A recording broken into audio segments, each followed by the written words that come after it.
How to fix input latency in CS2. So first thing to do is, of course, you have to activate the NVIDIA control panel. So to do that, you just have to navigate to the Manage 3D Settings option under the 3D Settings tab on the left. Find or add a Counter-Strike, and then kindly look or choose the program settings. Make sure that the low latency mode setting is on by navigating to the bottom of the page, and that's it. So in short, you just have to turn on this latency mode.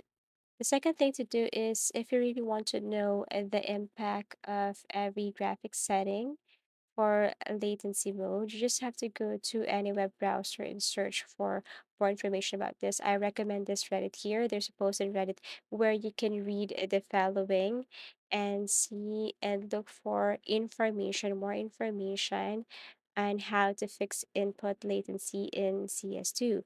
So these are some instructions here that you have to follow. And in order for you to achieve or to fix this latency issue, you can also see here the settings that has no impact or has no effect on input latency.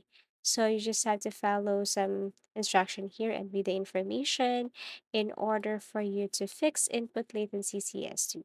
Thank you so much for watching, and see you again in our next videos.